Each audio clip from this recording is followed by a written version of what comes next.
Welcome again to Self-Help Today. I'm Melissa Coakley, and with me is psychologist RAFAEL Santandreu. Welcome, RAFAEL.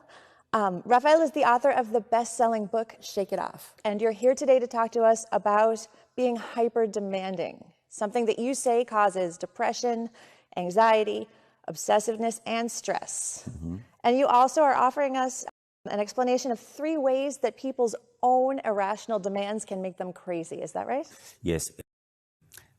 First, the first thing is to take into account that the people get frustrated, stressed, depressed because of demands, hyper demands. Okay. This is very important because we don't realize that we do that, but we do it. And all these super demands that we make, we can summarize them in three types, in 3 kinds. The first is hyper demands to ourselves. And this is when we tell ourselves, I must do everything well all the time. If not, I will be a disaster, a complete failure. We tell those kind of things all the time. We don't realize. Also, these demands can be directed to the others, and we can say, everybody must treat me perfectly well all the time. If not, I cannot stand them. And the third is related to the world. Okay. And how it goes, no? And then is when we tell ourselves, everything must work perfectly well. If not, I cannot stand it. Like trains arrive on time, all the trains, the waiters treat me perfectly well all the time, and everything has to be as was intended. And this is very irrational as well, because this is not going to happen. And second, and most important, you don't need it to be very happy. So what's your advice for good mental health? Should we be looking at things differently? Absolutely. It's much better to have a mind of preferences, not a hyper-demanding mind. Okay. No, a mind of preferences. And that would be like this. It would be telling yourself, I would like to do many things fantastically well, but it won't be. I will do some things very well, and some things I won't. And that's fine, Everybody is more or less the same, and it's fine. I can be happy, and I can do many good things in life, and it's correct. The second is to have a mind of preferences related to the others. And that would be telling yourself, the only thing I need is the people closer to me being nice to me. I don't need everybody to be nice all the time to me. No, some people, and not all the time, because they are human beings and they also fail. And it's not such a problem. It's not that bad. And the third is related to the world. And I might say to myself, I would like everything to go very well or perfectly well, but it won't happen. Some trains will arrive on time, and some trains won't. And it's fine. The world, the universe is imperfect, and it will always be like this. And I accept it. Many people accept it, and they are happy.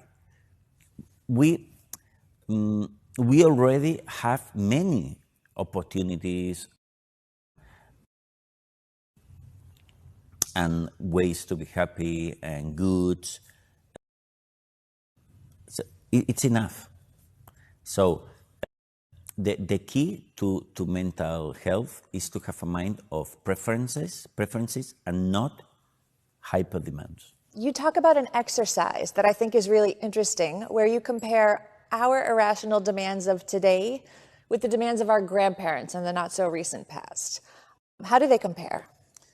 Yes, if you compare the personal needs of our grandparents, you compare them to what we do with ourselves, you will realize that there is an incredible difference. In our parents' time, people didn't need so many things. Look, today, to be a decent person, you think you need a lot of things. For instance, be in shape, have education, be pretty smart, dressing smart, be an extrovert, have a very nice house. All those things, our parents didn't need them. A great house, no. Education. Surely my grandfather couldn't write or read, and that was not a problem. So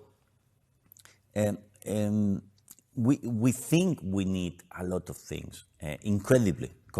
It's a time on history that we think we need more things to be a decent person. So this is a huge problem, because the people who are strongest and healthier, mentally healthier, are the ones who need less. No, just the opposite. So in other words, we have no reason to complain. No, I don't think so, because, Melissa, complaining is always a mistake. For instance, Stephen Hawking, the scientist in a wheelchair, he chose not to complain. And he could do it, but he chose not to do it. And he was thinking, always he was looking for opportunities to do valuable things. And that's it. Even, I remember that Stephen Hawking used to say, complaining it's a waste of time. I won't do it. He said that to himself all the time. So, because when you complain, you are focusing only on the things that you think you need, you lack, the problems, and you don't focus on your opportunities. And this is complaining is always a mistake. Why is it that we demand so much of ourselves? Why are we so hard on ourselves? Because the society compels us to do that. Because the modern society has a motto that says, the more the better. The more the better, all the time.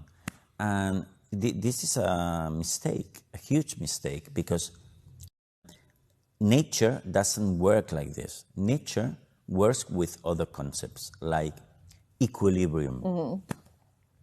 For instance, how many ants are the correct number in a place, in a province, in a city? I don't know. A number. Okay. Not many more, not many less. Just that number, more or less. But this is a equilibrium. Okay. What nature looks for. Not the more the better, as society says. Okay. That's why at the end of the day, we end up thinking that we need to be smarter, richer, more capable, and we demand so much. This is why. This is because we copy what society tells. Okay, so is this the opposite of a call to action? So are you condoning empathy or laziness? Are we in danger of becoming indifferent? No, not at all. No, because when you don't need many things, you don't demand crazily to yourself, you just relax, and you will want to do things. You will want to have adventures in life, but you won't put so much pressure onto yourself. Okay. And that's the difference. But of course, you will want to do things. Look that children that are happy, they want to explore a hill down there. Of course they want to. Sure. But they are relaxed. They want to do it for fun because they want to learn. They want to discover. But you don't put pressure on yourself. This is the difference. Okay. So you say that wealth, and we live in a wealthy society, you say that this is a double-edged sword, that there are more options for better or for worse. Can you talk about that? Yes. We live in a society now that offers more opportunities than ever. Mm-hmm. Nowadays, you can work in something in many. You have many options of choosing a profession or the other. Mm-hmm. You can choose a partner among many, among thousands. Sure.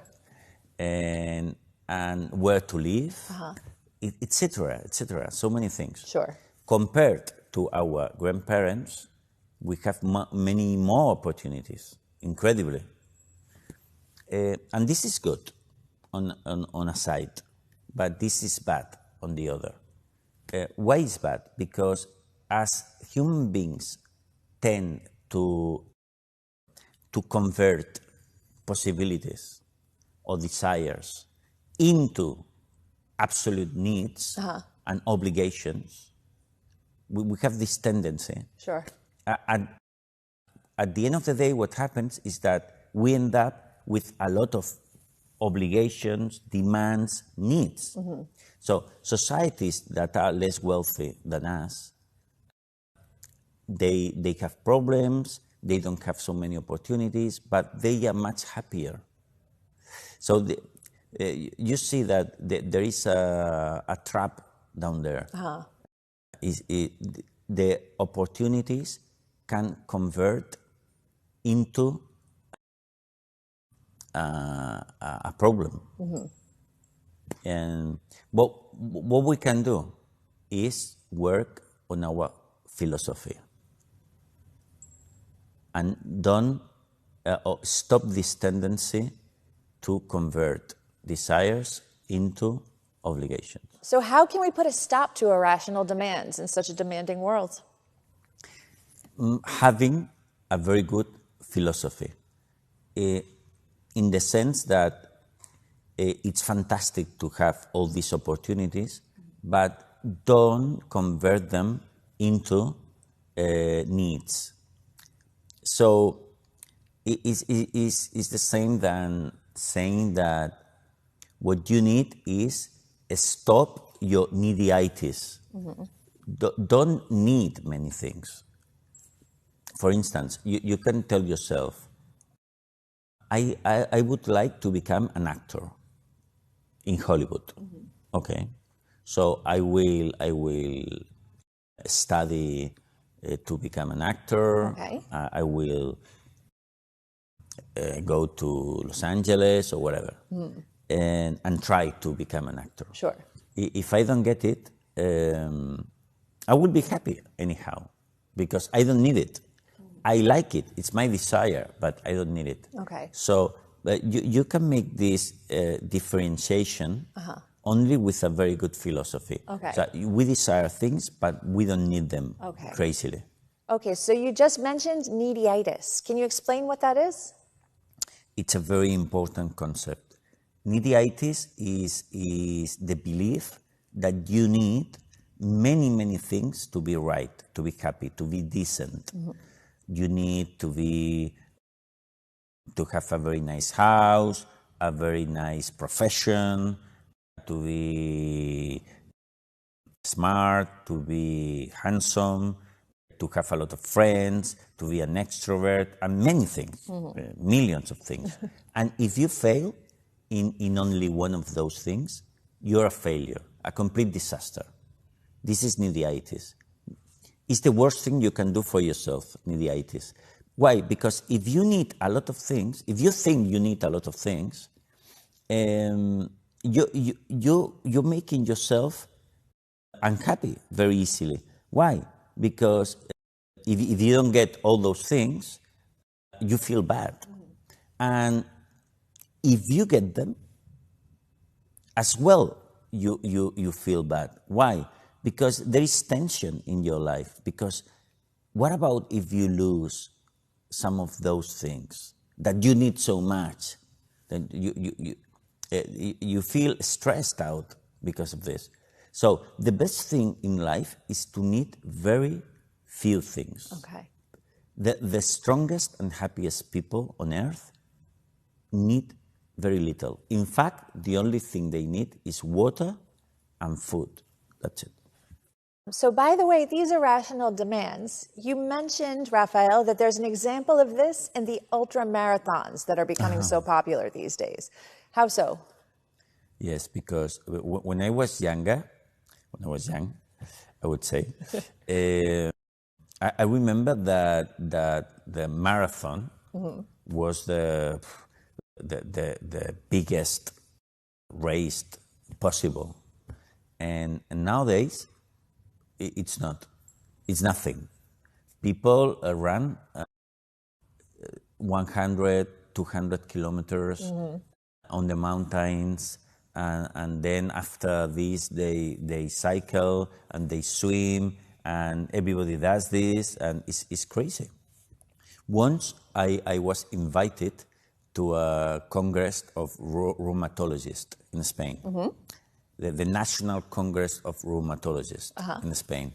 And at lunchtime, I had the opportunity to speak with some of the best rheumatologists. At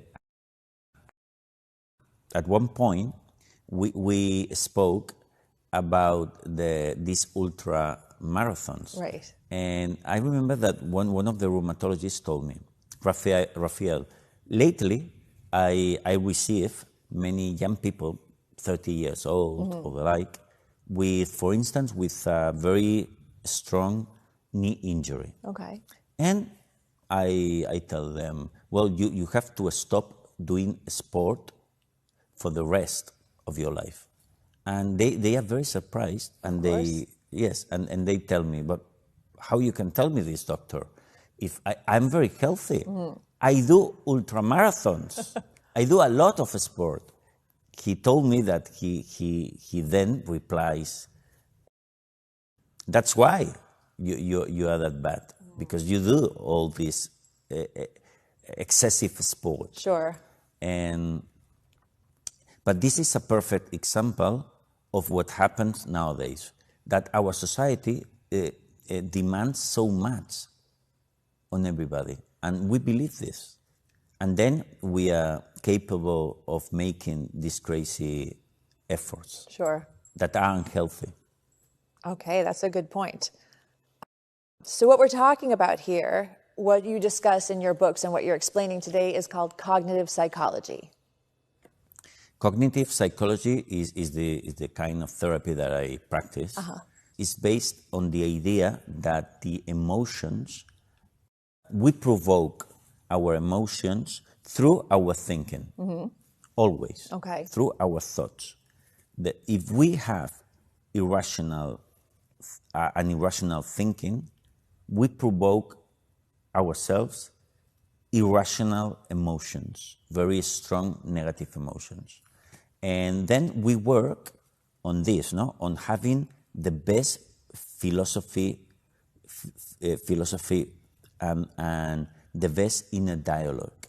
When you don't demand crazy things, you feel great.